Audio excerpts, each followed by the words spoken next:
Okay, it's rolling. Let's do this. Hey guys, this is me, Jasmine, 2 years into college, and to explain really why I'm making this video, because there's so much to unpack, let's rewind back 2 years ago when I was in high school still. When I was in high school, I did everything that a typical high achiever would do.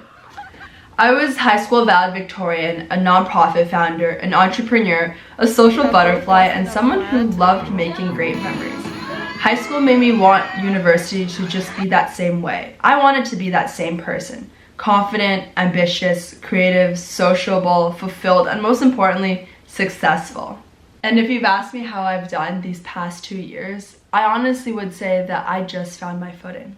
When you look at me now, I don't think there is much that's changed physically.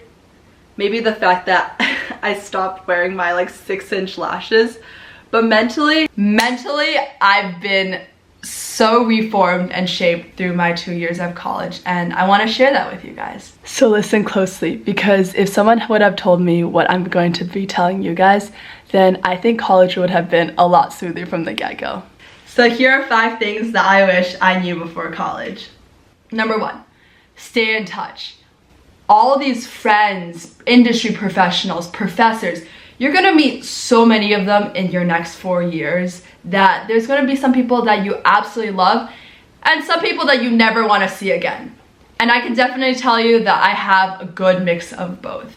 Because in college, there's going to be fake people and there's going to be people that are good to you and good for you. And for those that you find that are in the latter group, I encourage you to reach out to them more. Friends, it's typically hard to find different scheduling times that you guys can work together, eat together, play together, because life just gets busier as you go on. So sometimes it just takes you to make that first initial effort instead of waiting for people to ask you.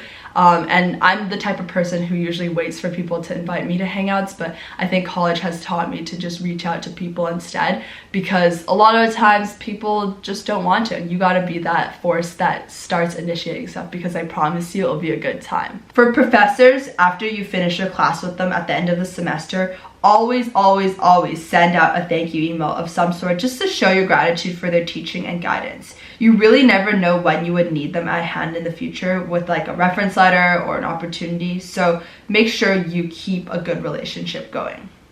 Similarly, it's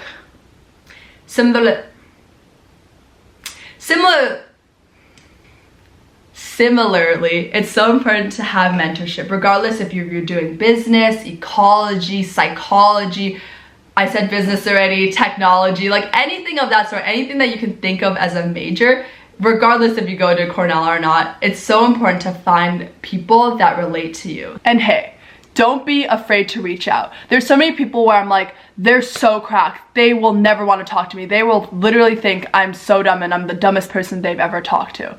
That's not true.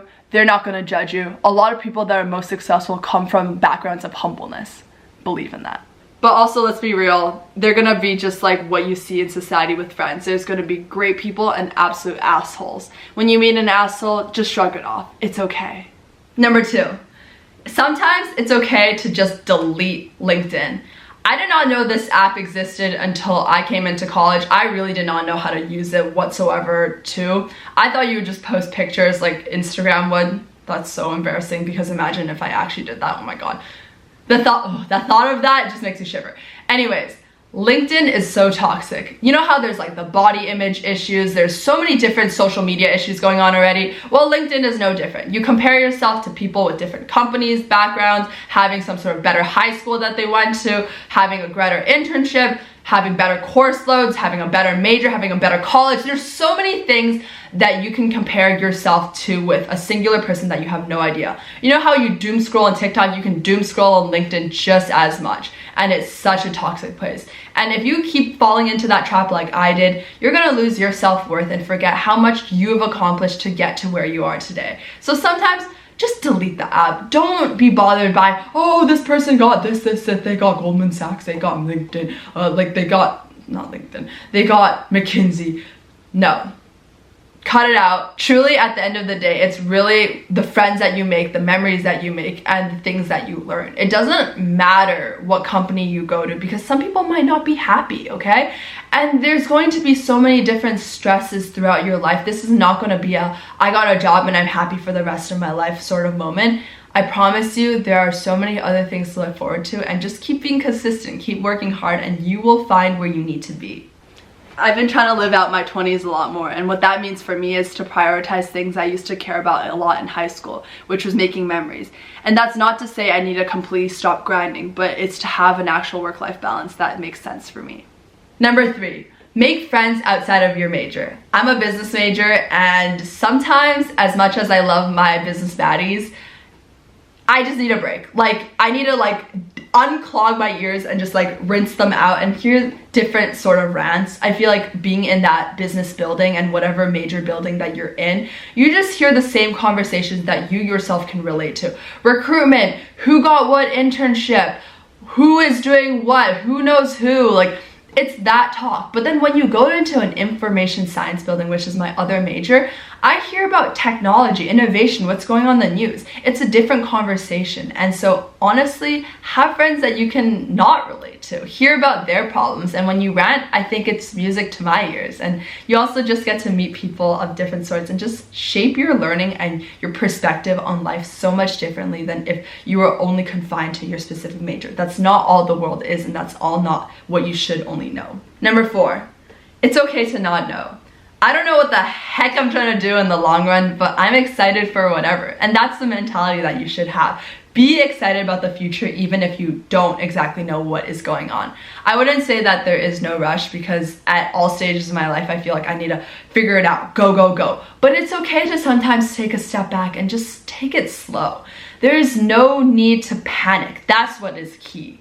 Everything will be okay. And what I mean by that is, as long as you're consistent with what you're doing, aiming for your goals, whether that is just something simple, eating breakfast every morning, going to the gym, spending time with your friends every single day, doing something fun, spending 8 to 9 p.m. blocking that time to learn something new, that is progress.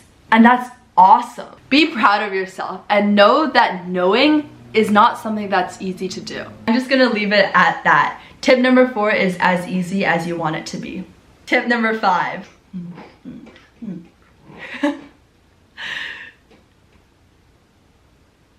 Try new things. This is the most recent advice that I've been having for myself.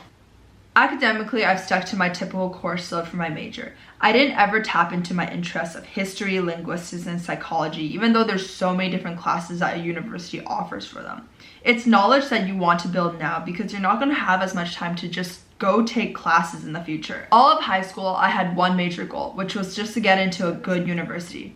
But then I had this entire life crisis of what's afterwards. Now that I have extra time, I didn't know how to play a single video game. I didn't know how to improve on a single sport, and simply I just did not know what I liked. And that's why this summer I've been really taking time to figure that out and just trying things that have been on my mind. Pottery, hip hop, Spanish, tennis, and just things that I've never tried before. Even though I can't say I'm the best at any single one of them, I felt that at least it was genuine. When I looked at my resume before this summer, my hobby section was so fake.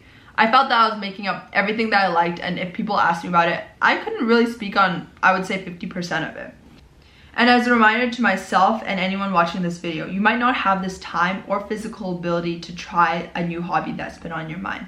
So just do it. Push yourself into areas that you know nothing about. Of course, every college journey is going to be different. We're going to face highs and lows of all sorts.